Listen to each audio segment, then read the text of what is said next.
Good morning, Your Excellency Yusuf, Minister of Defence Brunei, Chair of ADMM Plus, Honorable Defence Ministers of ASEAN Plus nations, officials, dignitaries from various nations, ladies and gentlemen. At the outset, I would like to thank the ADMM Plus Forum for giving me this opportunity to express India's views and outlook on the regional and international security environment. It is important for us to understand each other and respect our individual views while we strive together towards a common goal in the evolving security environment. I would like to begin with the immediate challenge facing us collectively, COVID-19. The virus is mutating fast and testing our response as we find new variants that are more ineffective and potent. India is just emerging from a second wave that pushed our medical response to the limit. But the disruptive effect of the pandemic is still unfolding.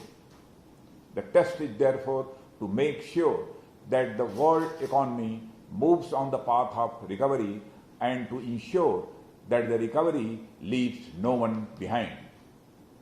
I am convinced that this is only possible if entire humanity is vaccinated.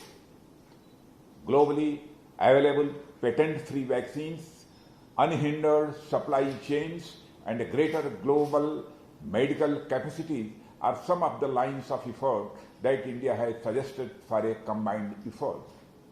Ladies and gentlemen, never have the Indian concept of Vasudhaiva Kutumbakam, the whole world is a one family, and Sarve Bhavantu Sukhina, all be at peace, been more relevant. Today, an outlook that envisages the world as a family will encourage a shared approach.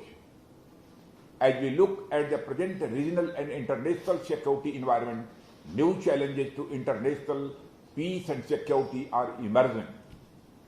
The multiple of challenges of today's dynamic and interdependent world cannot be addressed with outdated systems that were designed to deal with trials of the past.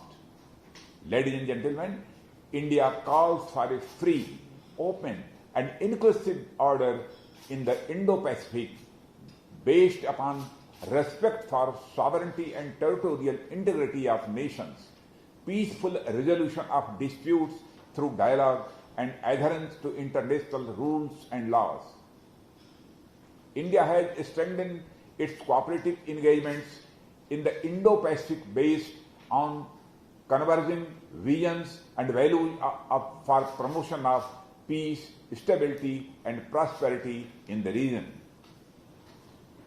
Premised upon the centrality of ASEAN, India supports utilization of ASEAN-led mechanisms as important platform for implementation of our shared vision for the Indo-Pacific. Ladies and gentlemen, India's engagement with the Southeast Asian region, of which ASEAN has been a primary component, is based on its Act East policy announced by Honorable Prime Minister Narendra Modi in November 2014. Key elements of this policy are to promote economic cooperation, cultural ties, and develop strategic relationships with countries in the Indo-Pacific region through continuous engagement at bilateral, regional, and multilateral levels. Maritime security challenges are another area of concern to India. The sea lanes of communication are critical for peace, stability, prosperity, and development of the Indo-Pacific region. In this regard, developments in the South China Sea have attracted attention in the region and beyond.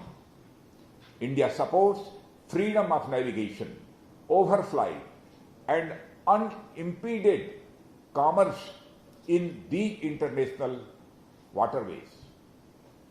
India hopes that the Code of Conduct negotiations will lead to outcomes that are in keeping with international law, including the UNCLOS, and do not prejudice the legitimate rights and interests of the nations that are not party to these discussions. Brothers and sisters, terrorism and radicalization are the gravest threats to peace and security that the world is facing today. India shares global concerns about terrorism and believes that in an era when networking amongst the terrorists is reaching alarming proportions, only through collective cooperation can the terror organizations and their networks be fully disrupted, the perpetrators identified and held accountable, and strong measures be undertaken against those who encourage, support, and finance terrorism and provide a sanctuary to terrorists. As a member of the Financial Action Task Force, India remains committed to combat financing of terrorism.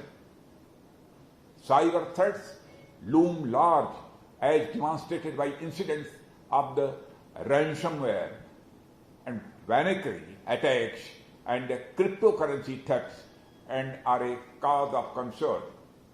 A multi-stakeholders approach guided by democratic values with a governance structure that is open and inclusive and a secure, open and stable internet with due respect to sovereignty of countries would drive the future of cyberspace. Brothers and sisters, building upon our 2004 tsunami experience, India has undertaken a wide range of HADR operations. India has remained one of the first to respond in times of distress in the immediate as well as extended neighborhood of India. As a founding member of the heads of Asian Coast Guard agencies meeting, India seeks to enhance capacity building through collaboration in the areas of maritime, search and rescue.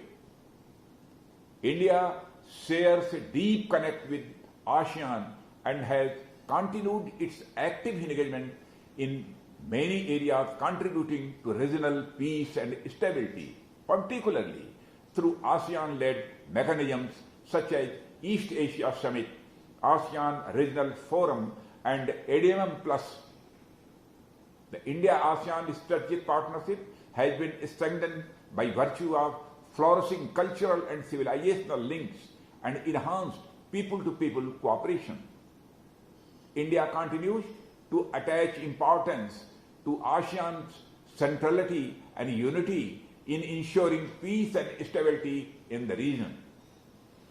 Brothers and sisters, finally, I would like to conclude by thanking Brunei Darussalam, the chair of the ADMM Plus 2021, for the flawless conduct of the event despite the restrictions imposed by the pandemic.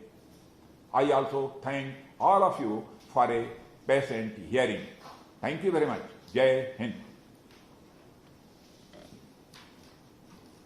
Thank you, Your Excellency, for sharing with us your views on the evolving security environment. Indeed, the COVID-19 pandemic has been unrelenting. To that end, Brunei Darussalam hopes that together we can overcome our common challenges through various multilateral cooperation mechanisms in the region. Now I'd like to invite His Excellency General Provost Subianto, Minister of Defense, for your remarks.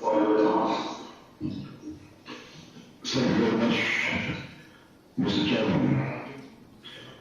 I would also like to commend Brunei Darussalam in organizing this ADMM Plus meeting with a very